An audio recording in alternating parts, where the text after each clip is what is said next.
7 राज्यों की 13 सीटों पर हुए उपचुनाव के नतीजे आ गए हैं। चुनाव परिणाम ऐसे हैं जिसने बीजेपी और एनडीए गठबंधन के माथे पर लकीरें खींच दी हैं, क्योंकि 7 राज्यों की जिन 13 सीटों के लिए चुनाव हुए थे उन पर इंडिया गठबंधन का जलवा दिखाई दिया है, जबकि बीजेपी को जोरदार झटका लगा है। इस उपचुनाव में बीजेपी 13 में से सिर्फ 2 ही सीटों पर जीत दर्ज कर पाई है।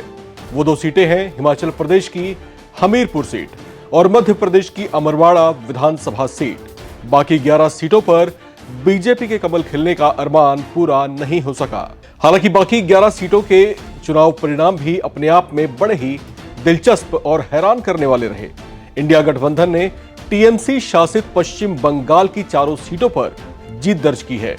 यहां मनिकतला, रायगंज, साउथ राणाघाट और बगदा सीटों पर टीएमसी ने अपने ही उम्मीदवारों को लॉन्च किया था, जिन्होंने टीएमसी चीफ और पश्चिम बंगाल की सीएम ममता बनर्जी को निराश नहीं किया और 4 ही सीटें टीएमसी ने जीत ली हैं। बात अब पंजाब की करें तो यहां पर एक विधानसभा सीट पर ही उपचुनाव हुआ था। आम आदमी पार्टी शासित इस राज्य में जालंधर वेस्ट सीट से आप उम्मीदवार मोहिंदर भगत सिंह की जीत हुई है, जिन्होंने लगभग 37,000 वोटों के मार्जिन से जीत दर्ज की है।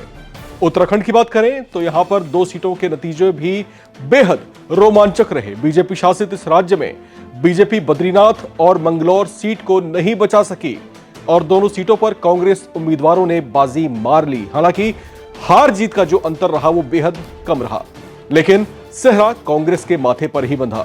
बद्रीनाथ सीट कांग्रेस 5,000 वोटों के मार्जिन से, जबकि मंगलौर सीट कांग्रेस महज 422 सीटों के मार्जिन से जीती है।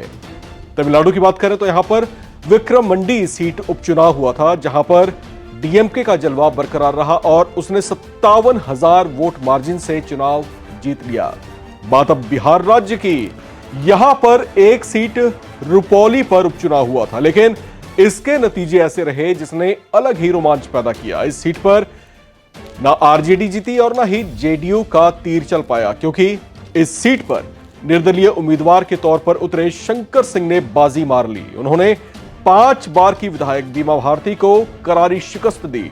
इस तरह से कुल मिलाकर इंडिया गठबंधन का प्रभाव इस पूरे उपचुनाव में नजर आया। इसी तरह की बाकी अपडेट्स के लिए आप लगातार बने रहें एनबीटी ऑनलाइन के साथ। नमस्कार।